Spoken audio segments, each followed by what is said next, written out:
વંદે ગુજરાત.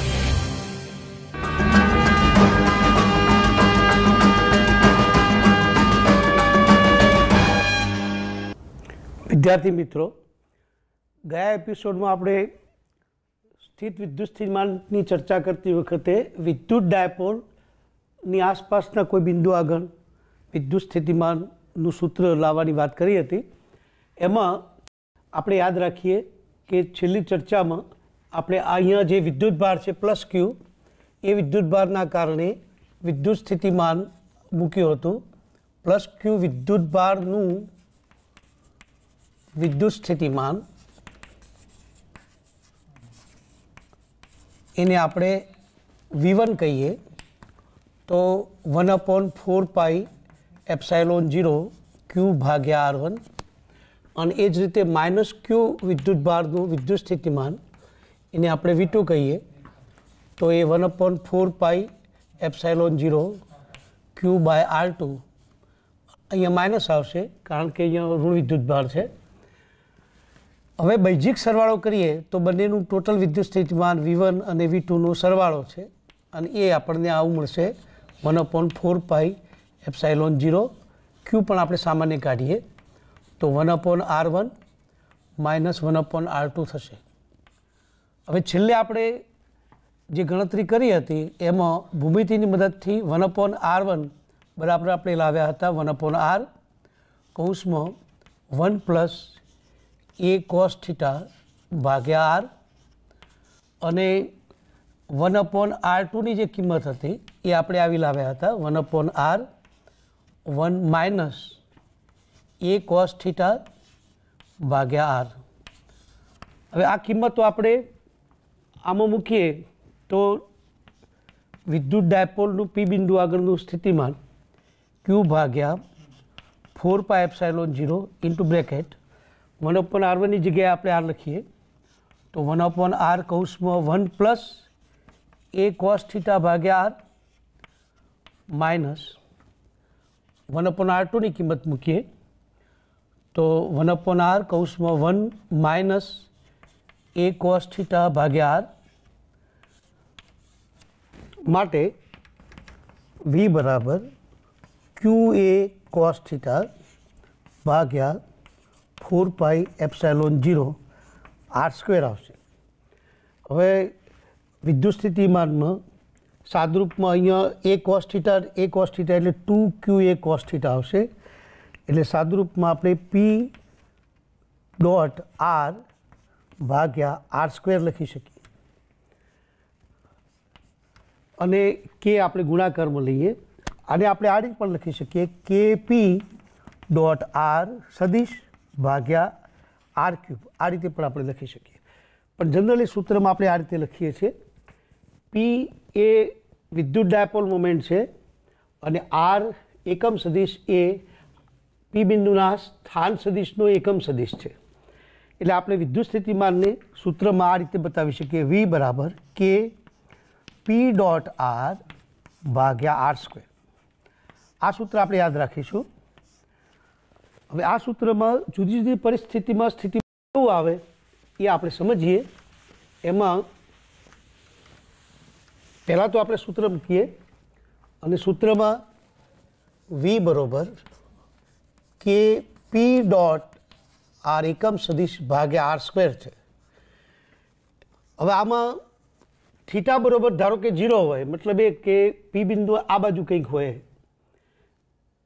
આ ધારો કે વિદ્યુત ડાયપોલ મોમેન્ટની દિશા છે અને સ્થાન સદિશની દિશા પણ એ તરફ આવશે. એટલે થીટા બરાબર જો 0 હોય તો આપણે સાદરૂપ આપીએ તો V બરાબર K.P.R એકમ સદિશ છે, એટલે આપણે એનું મૂલ્ય 1 લખીએ cos 0/R². એટલે જવાબ મળશે આપણને KP/R². આને આપણે આ 1/4πε0 P/R² પણ લખી શકીએ. બરાબર. આ જ પરિસ્થિતિમાં જો થીટા બરાબર π હોય એનો મતલબ એ કે P એટલે વિદ્યુત ડાયપોલ મોમેન્ટ આ તરફ હોય અને સ્થાન સદિશ નીચે તરફ, એટલે બિંદુ આ લાઇન પર નીચે તરફ હોય તો એ સંજોગોમાં વિદ્યુત સ્થિતિમાન આપણને મળશે KP cos પાઈ ભાગ્યા આર સ્ક્વેર, એટલે આપણને જવાબ મળશે -KP ભાગ્યા આર સ્ક્વેર. કોસ પાઈ બરાબર -1 લખીશું. એને આપણે આ રીતે લખીએ 1/4πε0 P ભાગ્યા આર સ્ક્વેર. ટૂંકમાં આ પરિસ્થિતિમાં એટલે કે થીટા બરોબર 0 કે પાઈ હોય તો આપણે સ્થિતિમાન માટે આમ લખી શકીએ +or-1/4πε0. અહીં આપણે P લખીએ તો 1/r², આવું લખી શકાય. બરાબર, એટલે આ સૂત્ર યાદ રાખીશું. પણ આમાં થીટા 0 કે પાઈ હોય એ સ્થિતિમાં. અને બીજી પરિસ્થિતિ આવી પણ થાય, થીટા બરોબર જો π/2 હોય તો, એટલે કે P ઇલેક્ટ્રિક ડાયપોલ મોમેન્ટ અને R બિંદુનો સ્થાન સદિશ, એટલે કે અવકાશમાં કોઈ બિંદુ અહીંયા હોય, બંને વિદ્યુત ભારને જોડતી રેખાના લંબ દ્વિભાજક ઉપર હોય, તો આપણને વિદ્યુત સ્થિતિમાન ડાયપોલ માટે આવું મળશે KP cos π/2 ભાગ્યા r². સાદરૂપ આપો એટલે જવાબ 0 આવશે, કારણ કે π/2 90નો ખૂણો cos 90 બરાબર 0, એટલે જવાબ મળશે આપણને 0. એટલે બે પરિસ્થિતિમાં વિદ્યુત સ્થિતિમાન ડાયપોલનું કેવું હોય આપણે અહીંયા બતાવી શકીએ. હવે આમાં બે મહત્ત્વના મુદ્દા આપણે યાદ રાખીશું. પરીક્ષામાં તમને આ બે મુદ્દાઓ 2 માર્ક્સમાં પૂછાય તો એની આપણે ચર્ચા કરવાની થાય. પરીક્ષામાં તમને પ્રશ્ન પૂછે કે વિદ્યુત ડાયપોલના સ્થિતિમાનનું સૂત્ર આપો અને તેમાં મહત્ત્વના મુદ્દાની ચર્ચા કરો, તો બે મહત્ત્વના મુદ્દા પુસ્તકમાં આપ્યા છે, એને આપણે યાદ રાખીશું. એમાં પહેલી વાત તો એ છે કે ભ્રમણનો મુદ્દો આપણે યાદ રાખીશું. આમાં ભ્રમણ શબ્દ યાદ રાખીશું એટલે આપણને મુદ્દો પણ યાદ રહી જાય. એમાં P ઇલેક્ટ્રિક ડાયપોલ મોમેન્ટ, અહીંયા R એ બિંદુનો સ્થાન સદિશ છે, એટલે કે Pને અક્ષ તરીકે લઈએ અને થીટા અચળ રાખીને બિંદુને ભ્રમણ કરાવીએ. P આપણે ઇલેક્ટ્રિક ડાયપોલ મોમેન્ટ કહીશું, બરાબર. અને બિંદુ ધારો કે અહીંયા છે, આપણે આને અચળ રાખીએ છીએ, આને એક અક્ષ તરીકે લઈએ છીએ અને થીટાને અચળ રાખીએ છીએ, તો આ રીતે ભ્રમણ થાય, એક શંકુ રચાય. એટલે આ શંકુના આ જે ધાર પરના બિંદુઓ છે એ બધા બિંદુએ વિદ્યુત સ્થિતિમાન એક સરખું હોય એ આપણે કહી શકીએ, કારણ કે સ્થાન આ બિંદુનું, મતલબ કે આ ધાર પરના પ્રત્યેક બિંદુનું એક સરખું હોય. એટલે તમે આ રીતે ભ્રમણ કરાવો તો વિદ્યુત સ્થિતિમાન સમાન હોય છે એવું આપણે કહી શકીએ. પછી બીજી વાત કે આપણે ઇલેક્ટ્રિક ડાયપોલ મોમેન્ટ વિદ્યુત ડાયપોલ માટે આપણે P લઈએ છીએ અને એનું જે સૂત્ર છે એ 1/4πε0 P ડોટ R ભાગ્યા r², આવું આપણે લખીએ છીએ. હવે તમે યાદ કરો કે કોઈ બિંદુવત વિદ્યુતભાર હોય, +Q વિદ્યુતભાર અહીં હોય અને એના કારણે R અંતરે રહેલા કોઈ બિંદુ એ આગળ વિદ્યુત સ્થિતિમાનનું સૂત્ર લખવું હોય તો આપણે લખીએ છીએ KQ/R, આવું લખીએ છીએ વિદ્યુત સ્થિતિમાનનું સૂત્ર. વિદ્યુત ક્ષેત્રનું સૂત્ર આપણે જાણીએ છીએ KQ/R² આવે, પણ વિદ્યુત સ્થિતિમાનનું સૂત્ર છે KQ/R. એનો અર્થ એ થાય કે એકલ વિદ્યુતભાર હોય, બિંદુવત વિદ્યુતભાર હોય, તો એના કારણે અવકાશના કોઈ બિંદુ આગળ વિદ્યુત સ્થિતિમાન એ અંતરના વ્યસ્ત પ્રમાણમાં હોય છે, એટલે R ના -1 સાથે સપ્રમાણ સંબંધ છે. જ્યારે અહીંયા વિદ્યુત ડાયપોલ માટે વિદ્યુત સ્થિતિમાન એના અવકાશમાં r² વ્યસ્ત પ્રમાણમાં છે. આ બરાબર યાદ રાખીએ. અહીંયા R ના વ્યસ્ત પ્રમાણમાં, અહીંયા r² વ્યસ્ત પ્રમાણમાં. એટલે એવું કહી શકાય કે વિદ્યુત સ્થિતિમાન 1/r² પ્રમાણે ઘટે છે, બરાબર. એટલે આ નોંધ રાખીએ, વિદ્યુત સ્થિતિમાન 1/r² પ્રમાણે ઘટે છે. એકલ બિંદુવત વિદ્યુતભાર હોય તો વિદ્યુત સ્થિતિમાન R ના વ્યસ્ત પ્રમાણમાં એટલે 1/r પ્રમાણે ઘટે છે, અને જો વિદ્યુત ડાયપોલ હોય તો વિદ્યુત સ્થિતિમાન 1/r² પ્રમાણે ઘટે છે. આ વાત આપણે બરાબર યાદ રાખીશું. હવે આગળનો મુદ્દો જોઈએ, જેમાં અસતત વિદ્યુતભારો હોય એવા તંત્રમાં વિદ્યુત સ્થિતિમાનનું સૂત્ર આપણે મેળવવાનું છે. તો વાત આવી છે વિદ્યુતભારોના તંત્રમાં વિદ્યુત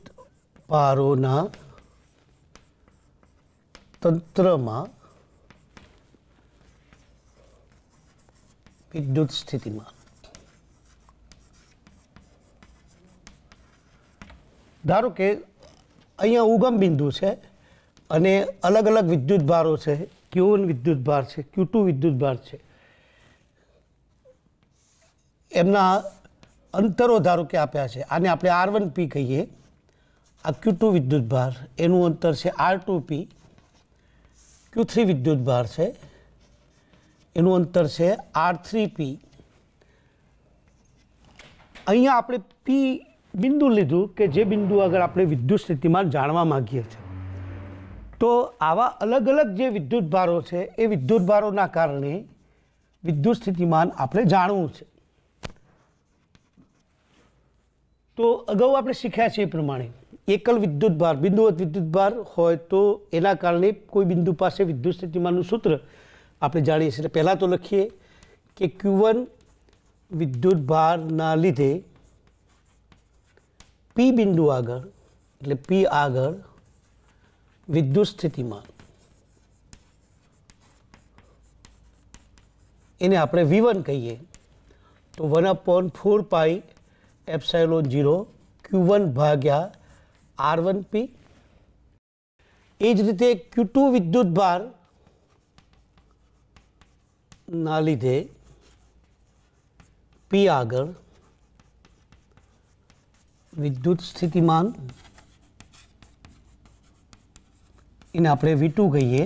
તો 1/4πε0 Q2 ભાગ્યા R2P. આ રીતે આપણે ઘણા બધા વિદ્યુતભારો હોય અને એમના દરેકના લીધે Q3 વિદ્યુતભાર માટે લખવું હોય તો પણ આ રીતે આપણે લખી શકીએ. એને આપણે V3 બરાબર 1/4πε0 Q3 ભાગ્યા R3P આવું લખી શકીએ.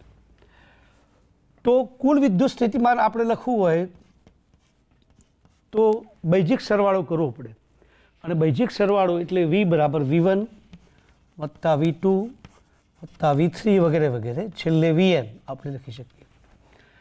યાદ રાખો કે અહીંયા n વિદ્યુતભારો હોય તો એના માટે આપણે કુલ વિદ્યુત સ્થિતિમાન કોઈ બિંદુ પાસે શોધવા માંગીએ છીએ. આ બધા વિદ્યુતભારો બિંદુવત વિદ્યુતભારો છે, આપણે યાદ રાખીએ. તો સરવાળો કરીએ તો 1/4πε0 ઇન્ટુ બ્રેકેટ Q1 ભાગ્યા R1P વત્તા Q2 ભાગ્યા R2P એન્ડ સો ઓન, છેલ્લે Qn ભાગ્યા RnP આવું આપણે લખી શકીએ.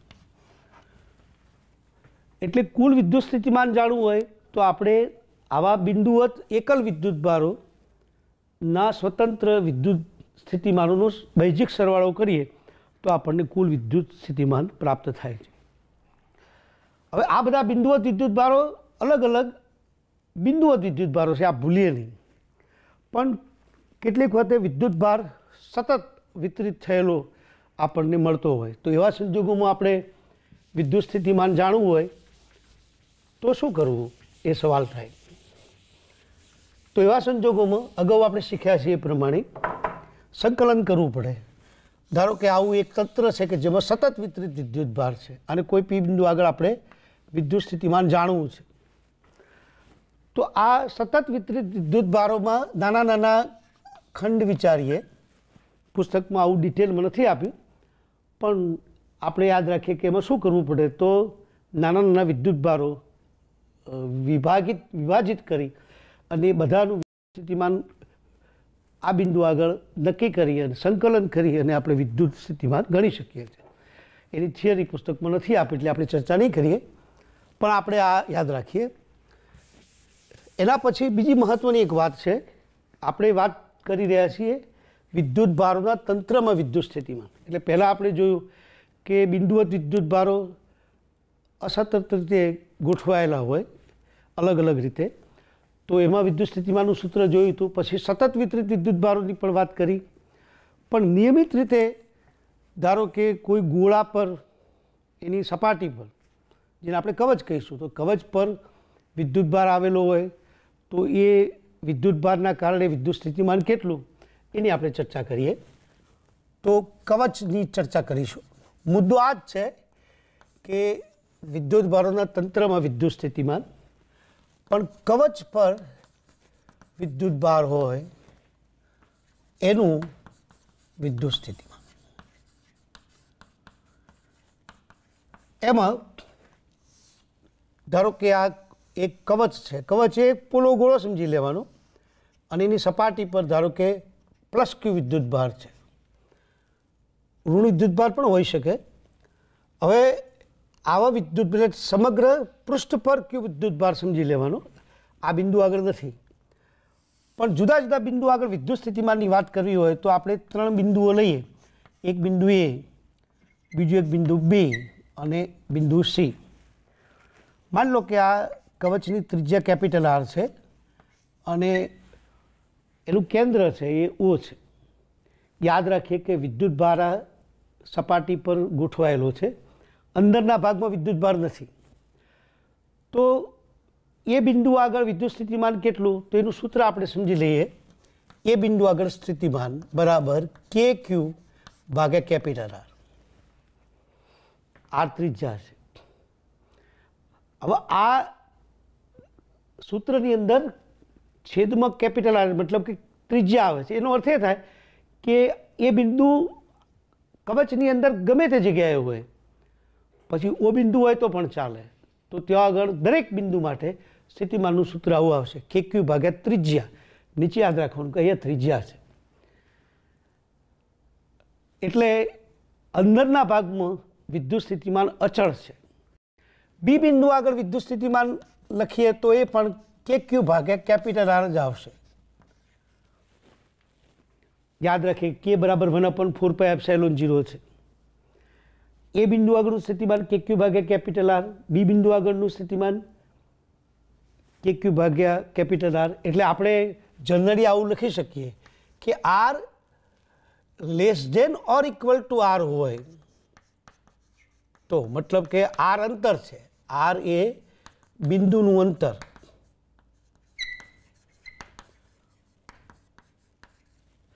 તો R <= R હોય તો વિદ્યુત સ્થિતિમાન V બરાબર KQ ભાગ્યા ત્રિજ્યા. મતલબ કે આ કવચની અંદર કે સપાટી પર બધે જવાબ એક જ આવશે, V બરાબર KQ ભાગ્યા R. સી બિંદુ તમે જુઓ 12 છે તો ત્યાં આગળ સૂત્ર આવશે KQ ભાગ્યા r. R એ અંતર છે, યાદ રાખો. આની અંદર ત્રિજ્યા લખાય છે, બિંદુ ગમે ત્યાં હોય. વિદ્યુત સ્થિતિમાનમાં અહીંયા લખાય ત્રિજ્યા, પણ બહારનું બિંદુ હોય તો અહીંયા r આવશે, મતલબ કે અંતર આવશે.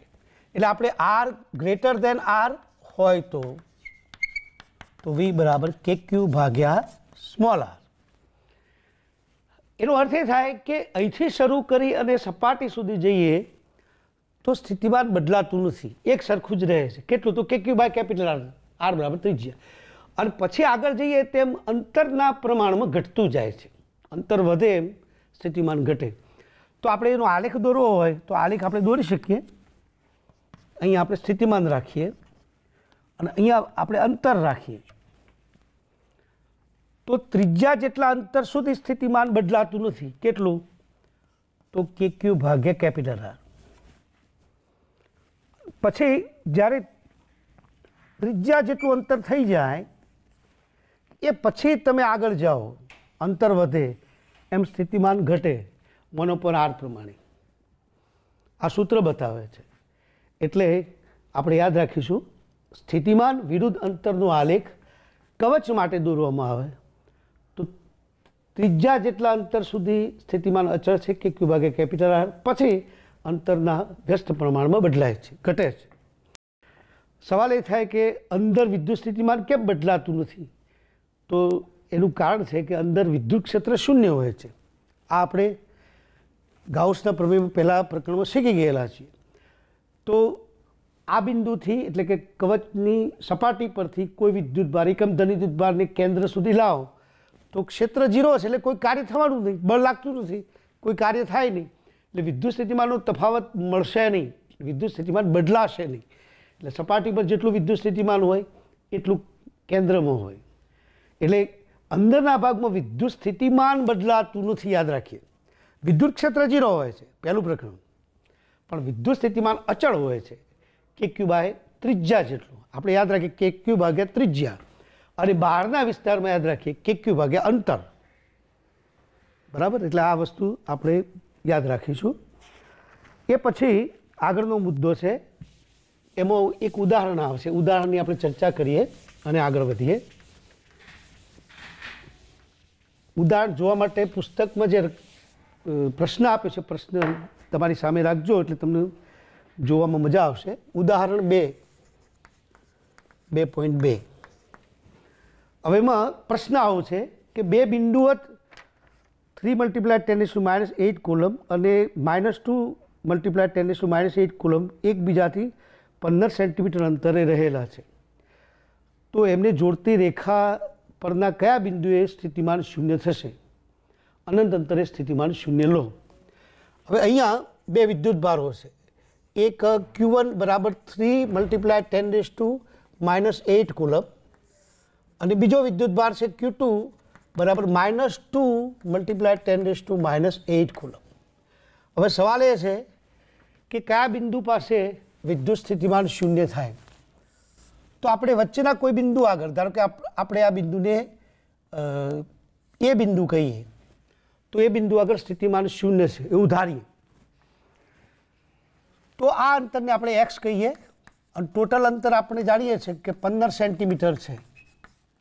તો આ અંતર 15 - x 15 - x એવું લઈ શકાય. અંતર સેન્ટીમીટરમાં છે. હવે આનું સ્થિતિમાન અને આનું સ્થિતિમાન ટોટલ સ્થિતિમાન શૂન્ય થવું જોઈએ આ બિંદુ આગળ, એ બિંદુ આગળ. તો આપણે મૂકીએ કે KQ1 ભાગ્યા R1 અંતર, આ અંતર, વત્તા KQ2 ભાગ્યા R2, આ બે અલગ અલગ વિદ્યુતભાર Q1 ને Q2 એ બંનેનું સ્થિતિમાન આ બિંદુ આગળ KQ1 ભાગ્યા R1 વત્તા KQ2 ભાગ્યા R2 = 0 થાય. હવે વિદ્યુત સ્થિતિમાન મૂકી કે ગુણ્યા અહીંયા 3 માઇક્રોકુલમ છે, 3 × 10⁻8 છે. તો બંનેમાં 10⁻8 છે એટલે આપણે નહીં લખીએ તો ચાલશે, ભાગ્યા R1 એની જગ્યાએ આપણે x લખીએ, માઇનસ કે ગુણ્યા 2 ઋણ વિદ્યુતભાર છે એનું ચિહ્ન આપણે આગળ લખી દીધું. તો 15 - x બરાબર 0. તો આની પહેલી બાદ લઈ જઈએ તો બરાબર થઈ જશે આ, એટલે જો કે ઉડી જશે અને આનો જવાબ 0 છે એટલે = આપણે લખી દીધું. એટલે 3/2 = x / 15 - x. સાદરૂપ આપે તો 45 - 3x = 2x. 5x બરાબર 45, x બરાબર 9 સેન્ટીમીટર. બધું સેન્ટીમીટરમાં આપેલું છે એટલે આપણે એકમ ઉડી જાય એટલે x બરાબર 9 સેન્ટીમીટર લખી શકીએ. એટલે એનો અર્થ એ થયો કે અહીંથી 9 સેન્ટીમીટર અંતરે વિદ્યુત સ્થિતિમાન શૂન્ય થાય. હવે તમને એમ થાય કે આ બાજુ કોઈ બિંદુ લઈએ તો આગળ સ્થિતિમાન શૂન્ય ના બની શકે. તો આપણે એવું લઈએ ધારો કે, તો એ વખતે અહીંથી અંતર આપણે ગણવું પડે. આ અંતર આપણે જાણીએ છીએ, આ અંતરને આપણે ધારો કે x કહીએ. Q2 વિદ્યુતભારથી અંતર x લઈએ તો એ બિંદુ આગળ સ્થિતિમાન શૂન્ય છે એટલે ફરીવાર આપણે ગણતરી કરીએ તો સ્થિતિમાન V બરાબર KQ1 / R1 વત્તા KQ2 / R2 = 0. માટે હવે k ગુણ્યા 3 10⁻8 આપણે લખતા નથી, ઉડી જાય છે એટલા માટે. હવે આ અહીંથી અંતર જે છે કેટલું? તો 15 વત્તા x થશે, કારણ કે આ અંતર 15 સેન્ટીમીટર અને બીજા x = લખીએ તો k ગુણ્યા 2 માઇનસ ચિહ્નને આપણે પેલી બાજુ લઈ ગયા એટલે લખવાની જરૂર નથી. અને R2 ની જગ્યાએ અહીંથી અંતર એટલે એ અંતર આવશે x. જો અહીં શું થશે 3/2 3/2 કે ઉડી જાય એટલે 15 વત્તા x ભાગ્યા x સાદુરૂપ આપો તો 3x બરાબર 30 વત્તા x એટલે x બરાબર આપણને મળશે 30 સેન્ટીમીટર. એનો અર્થ એ થાય કે અહીંથી 30 સેન્ટીમીટર અંતર એટલે અહીંથી ટોટલ 45 સેન્ટીમીટર અંતરે સ્થિતિમાન આપણને શૂન્ય મળશે.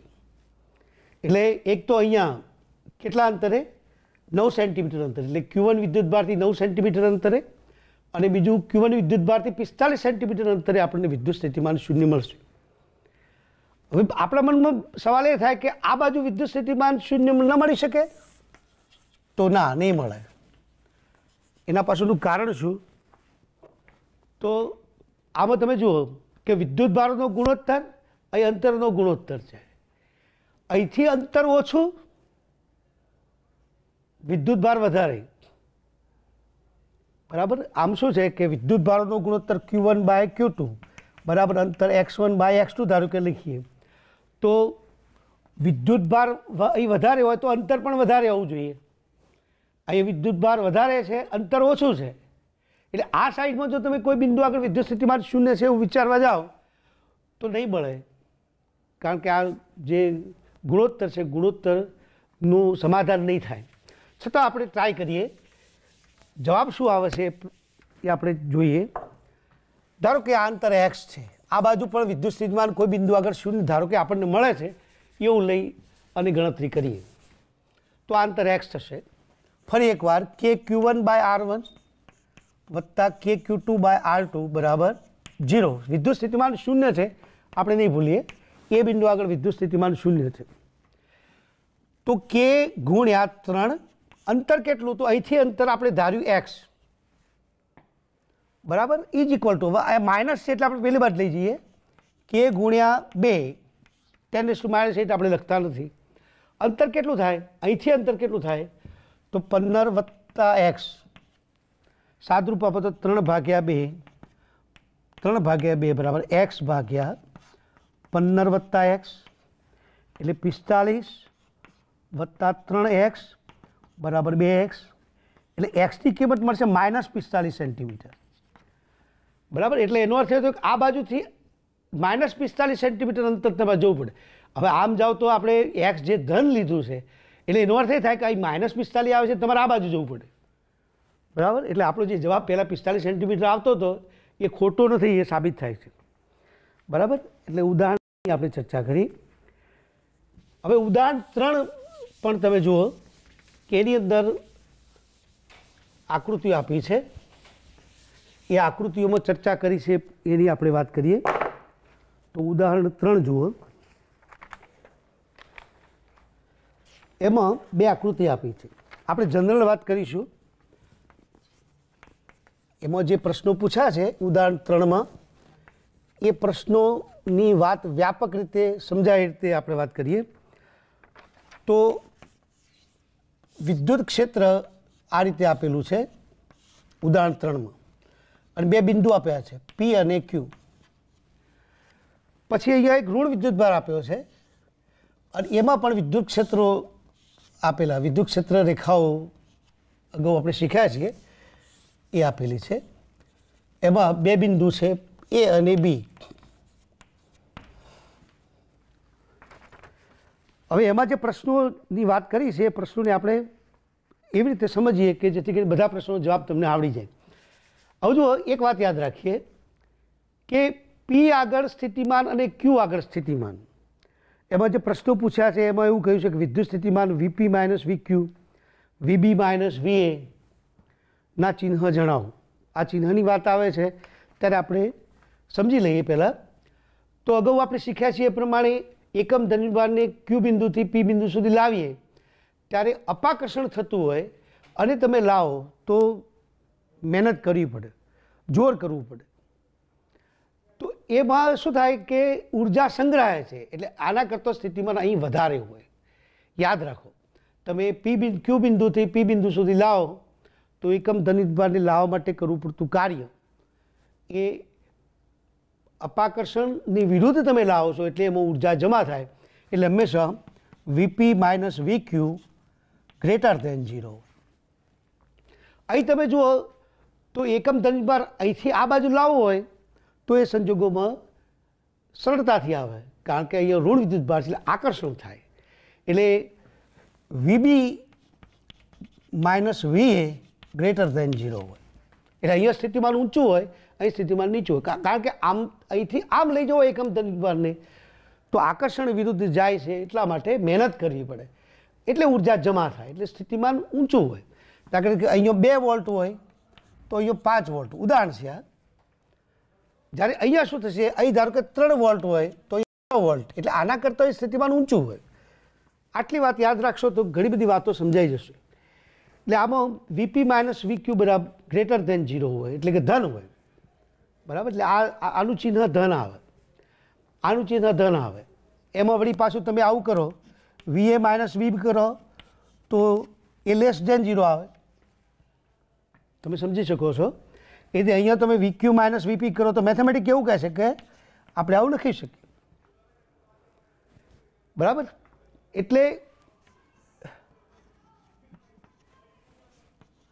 એટલે તમે જુઓ કે આને તો તમે પાછા વિદ્યુતભાર વળી ગુણવાનું હોય, એટલે કોઈ ધન વિદ્યુતભારને ધારો કે ક્યુ બિંદુથી પી બિંદુ સુધી લાવવાનો હોય તો એ સંજોગોમાં કાર્ય ધન આવે કે ઋણ આવે, કેટલી ઉર્જા જમા થાય, તો ઉર્જા કેવી આવે, ધન કે ઋણ, એ સમજવું હોય તો સીધે સીધું કે યુ બરાબર ક્યુ ગુણ્યા ડેલ્ટા વી, બરાબર.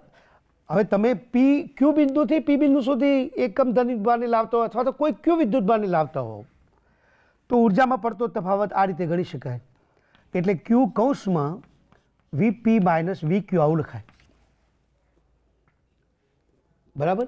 હવે તમે જુઓ કે આ જો ધન હોય, ક્યુ વિદ્યુતભાર પણ ધન હોય તો આ ધન આવે, ઉર્જા ધન આવે, અને આ ધન હોય અને આ ઋણ હોય, એટલે કોઈ ઋણ વિદ્યુતભારને તમે લાવતા હો તો પછી ઉર્જા ઋણ હોય.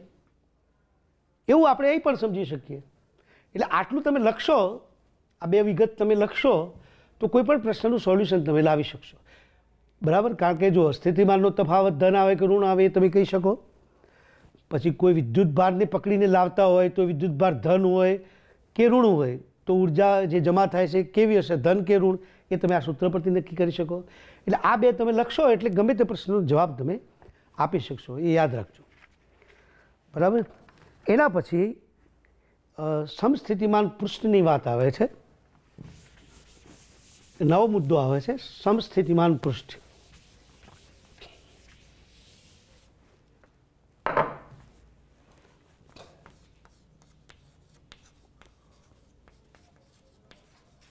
સમસ્થિતિમાન પૃષ્ઠો. હવે આપણે જાણીએ છીએ કે કોઈ બિંદુવત ધન વિદ્યુતભાર હોય અને આપણે ક્યુ વિદ્યુતભાર કહીએ તો અહીંથી આર અંતરે વિદ્યુત સ્થિતિમાનનું સૂત્ર આપણે જાણીએ છીએ વી બરાબર કે ક્યુ ભાગ્યા આર. હવે આ વિદ્યુતભારથી આર અંતરે વિદ્યુત સ્થિતિમાન કે ક્યુ ભાગ્યા આર, એટલે એનો અર્થ એ થાય કે આ ક્યુ વિદ્યુતભારથી આર અંતરે જેટલા બિંદુઓ રહેલા છે એ બધા બિંદુઓનું વિદ્યુત સ્થિતિમાન આપણે લખીશું કે ક્યુ ભાગ્યા આર. કિંમત મૂકો એટલે જવાબ આવે. ઉદાહરણ તરીકે અહીંયા 4 વોલ્ટ આવતું હોય તો આર અંતરે વિદ્યુત સ્થિતિમાન 4 વોલ્ટ. એટલે આર અંતરે કયા બિંદુઓ હોય તો તમે ધારો કે આ ચોક છે, ચોકના પોઈન્ટ ઉપર વિદ્યુતભાર છે એવું વિચારો તો આર અંતરે એટલે એક ગોળો રચાશે, બરાબર. એ ગોળા પરના તમામ બિંદુઓ એક સરખા આર અંતરે રહેલા છે એવું કહેવાય. એટલે એવા બિંદુઓ કે જે આર અંતરે રહેલા છે એટલે આ ગોળા પરના બિંદુઓ થશે. હવે આપણે ગોળાની કલ્પના કરીએ, આ એનું કેન્દ્ર છે, ગોળાનું આ કેન્દ્ર છે. તો આ તમામ બિંદુઓ એક એવું પૃષ્ઠ છે જે એકચ્યુઅલી એ ગોળાકાર છે.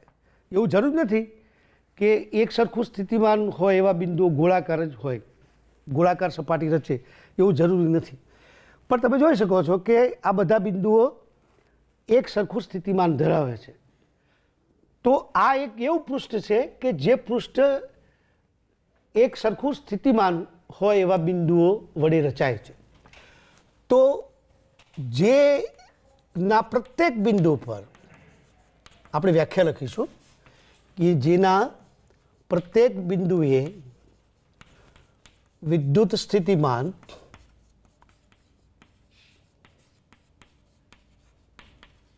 સમાન હોય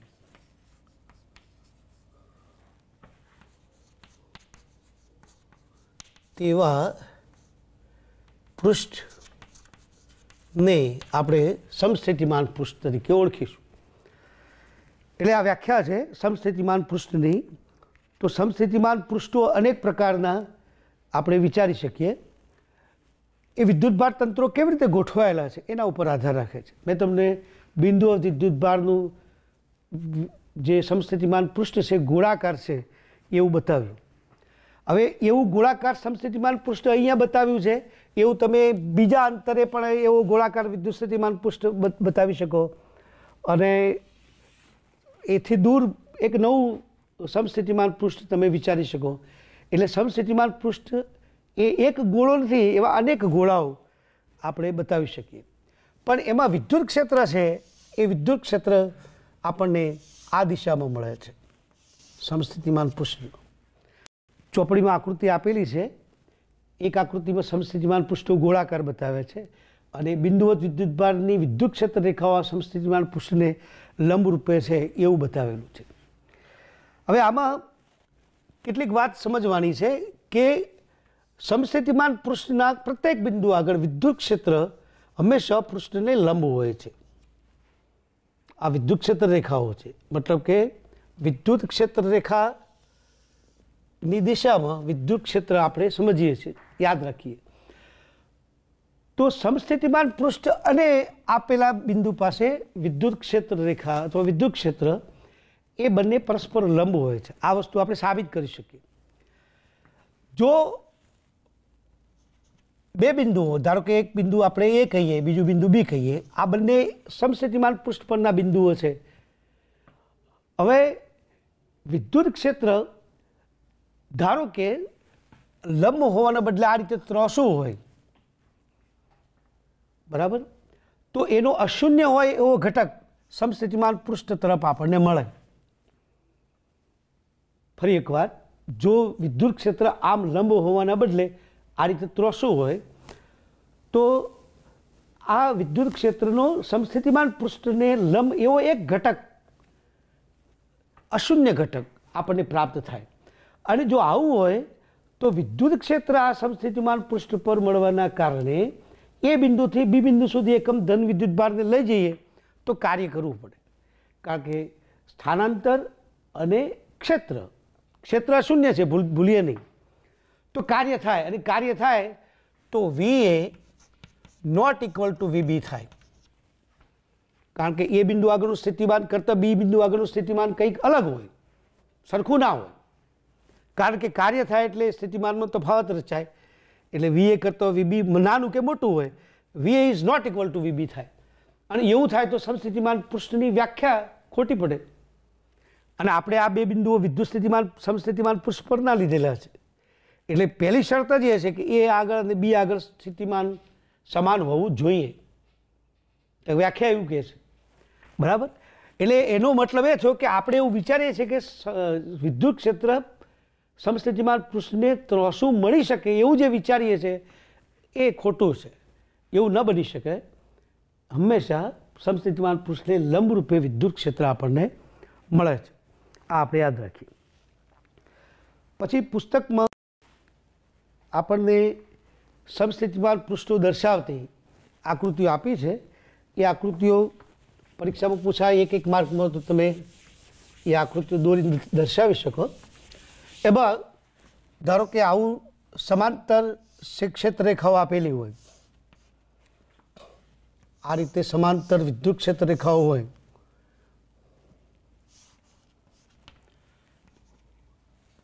વિદ્યુત ક્ષેત્ર રેખાઓ આ રીતે છે. અહીંથી અંદર છે અને અહીં વળી પાછી બહાર નીકળે છે, એટલે અહીંથી દાખલ થાય છે. એ રીતે બીજી ક્ષેત્ર રેખા છે, આટલા સુધી છે આ ભાગમાં, અને એ અંદર છે અને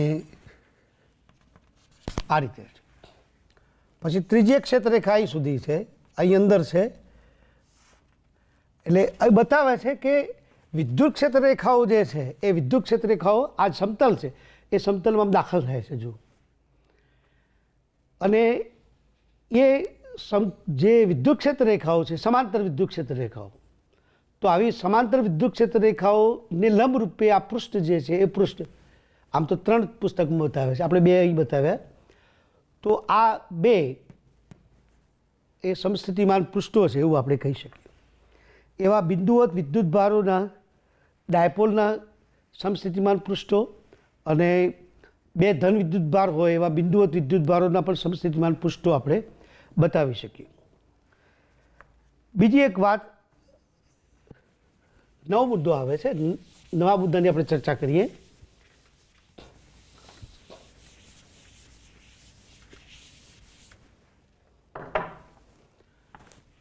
પરીક્ષામાં તમે 2 માર્કનો પ્રશ્ન પૂછે કે વિદ્યુત ક્ષેત્ર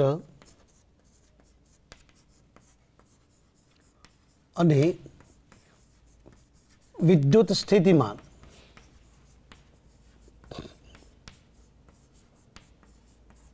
વચ્ચેનો સંબંધ દર્શાવતું સૂત્ર તારવું.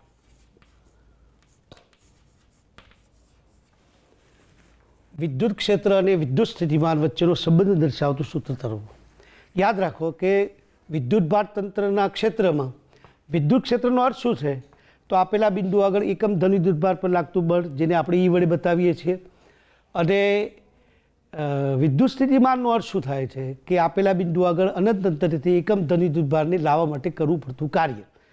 આ બંને જે કન્સેપ્ટ છે, બંને જે ખ્યાલ છે, એ ખ્યાલ વચ્ચેનો જે સંબંધ એ મેથેમેટિકલી આપણે સમજવાનું છે.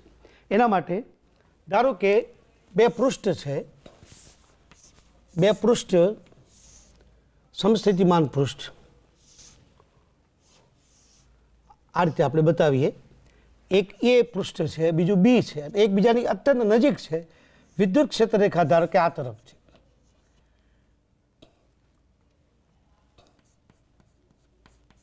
આ બંને વચ્ચેનું અંતર ડેલ એલ છે.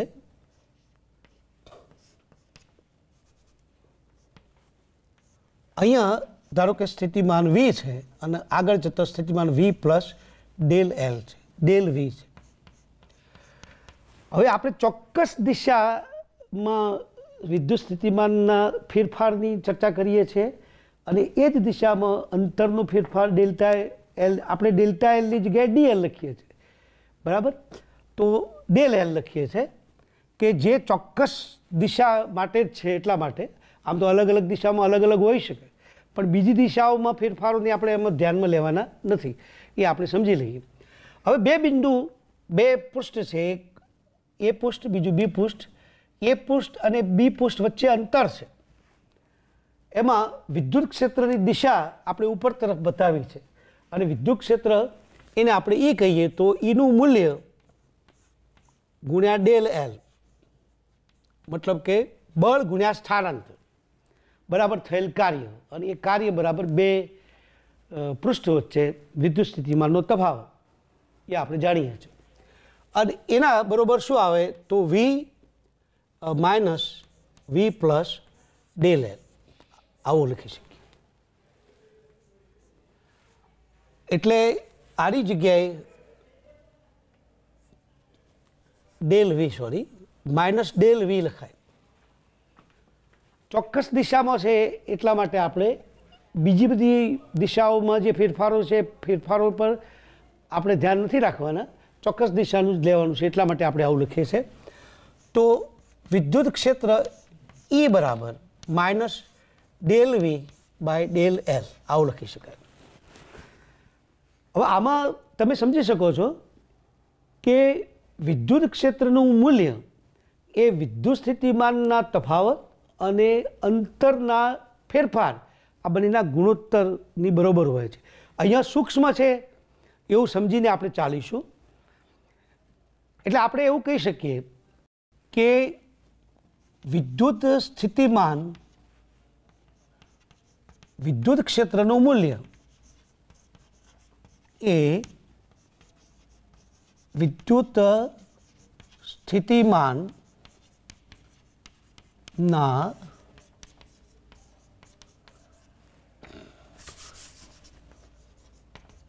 અંતર સાથેના ફેરફારના મૂલ્ય બરાબર હોય છે. વિદ્યુત સ્થિતિમાન સમસ્થિતિમાન પૃષ્ઠને લંબરૂપે વિદ્યુત ક્ષેત્ર બદલાય છે આપણે જાણીએ છીએ. એટલે સમસ્થિતિમાન પૃષ્ઠને લંબરૂપે વિદ્યુત ક્ષેત્રનું જે મૂલ્ય છે એ મૂલ્ય એ વિદ્યુત સ્થિતિમાનના અંતર સાથેના ફેરફારના મૂલ્યના બરોબર હોય છે. એટલે વિદ્યુત સ્થિતિમાનનો તફાવત ભાગ્યા અંતરનો તફાવત એ વિદ્યુત ક્ષેત્રના મૂલ્યની બરાબર હોય છે. એ આપણે આના દ્વારા પુરવાર કરી શકીએ. એટલે આપણે એક વસ્તુ આપણે બતાવી શકીએ ડેલ વી બરાબર માઇનસ ઈ ડેલ એલ આવું આપણે લખી શકીએ. આનો ઉપયોગ કરી અને આપણે વિદ્યુત સ્થિતિમાનના તફાવતનું મૂલ્ય ગણી શકીએ છીએ. હવે આમાં પણ બે મુદ્દાઓ આપણે યાદ રાખીશું. એમાં પહેલો મુદ્દો એવો છે મુદ્દાઓ પહેલું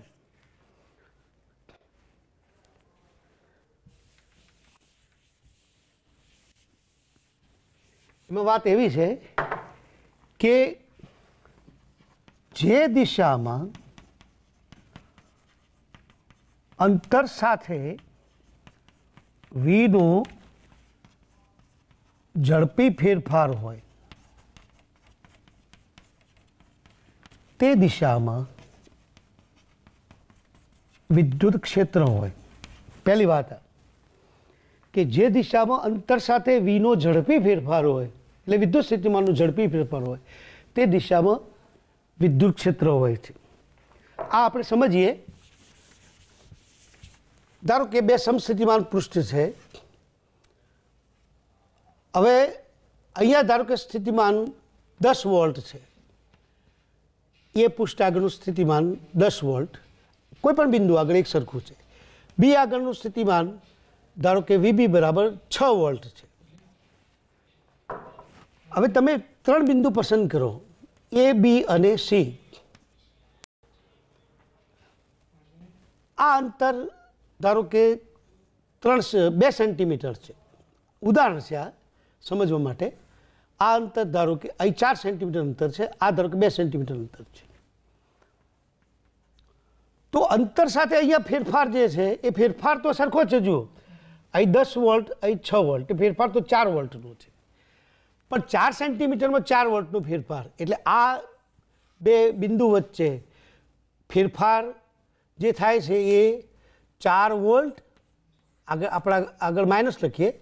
અંતર કેટલું તો ભાગ્યા 4 એટલે કેટલો જવાબ આવશે -1. જ્યારે અહીંયા બે બિંદુ વચ્ચેનો ફેરફાર કેટલો તો -4 ફેરફાર કારણ કે અહીંના કરતાં અહીંયા સ્થિતિમાન ઓછું છે એટલે 6 - 10 એટલે 4 -4 ભાગ્યા અંતર 2 સેન્ટીમીટરમાં આપણે ગણીએ તો -2. તો ઝડપી ફેરફાર ક્યાં થયો તો અહીંયા થયો. એટલે આપણે આ બે બિંદુ વચ્ચે જે ફેરફાર છે આ બે બિંદુ વચ્ચે ફેરફાર છે એમાં અહીંયા ઝડપી ફેરફાર છે. એટલે એનો અર્થ શું થયો કે ઝડપી ફેરફાર જો આગળ હોય એવા એ બિંદુઓ વચ્ચે વિદ્યુત ક્ષેત્ર એ દિશામાં જ આપણને મળશે. એટલે વિદ્યુત ક્ષેત્ર આપણને આ દિશામાં મળે છે. બરાબર. આમ કે આમ વિદ્યુત ક્ષેત્ર નહીં મળે કારણ કે સૌથી વધુ ફેરફાર અંતર સાથે આ બે બિંદુઓ વચ્ચે આપણને મળે છે એવું આપણે પુરવાર કરીએ. બરાબર. અને બીજો મુદ્દો એ છે કે મુદ્દામાં વાત એ ગઈ જે આગળ આપણે સૂત્ર જોયું એ સૂત્રમાં જે વિગત છે એ વિગતને જ અહીંયા બતાવેલી છે. અગાઉ આપણે જે સૂત્ર જોયું આવું કે ક્ષેત્રનું મૂલ્ય ઈ બરાબર -ΔV/ΔL. આનો અર્થ શું થાય કે વિદ્યુત સ્થિતિમાનના ફેરફારનો દર અંતર સાથે વિદ્યુત સ્થિતિમાનના ફેરફારનો દર એ વિદ્યુત ક્ષેત્રના મૂલ્ય બરાબર હોય છે. એટલે બીજો મુદ્દો છે એ મુદ્દો આ સૂત્ર વડે વ્યક્ત કરી શકીએ. એને આપણે શાબ્દિક રીતે લખવું હોય તો આપણે આવું લખી શકીએ કે કોઈ ક્ષેત્રમાં વિદ્યુત સ્થિતિમાનના ફેરફારનો અંતર સાથેનો દર એ વિદ્યુત ક્ષેત્રના મૂલ્ય જેટલો હોય છે. બરાબર. એટલે આ બંને વસ્તુ આપણે યાદ રાખીશું. હવે આગળના એપિસોડમાં આપણે વિદ્યુત ભારોના તંત્રની સ્થિતિ ઉર્જાની ચર્ચા કરીશું.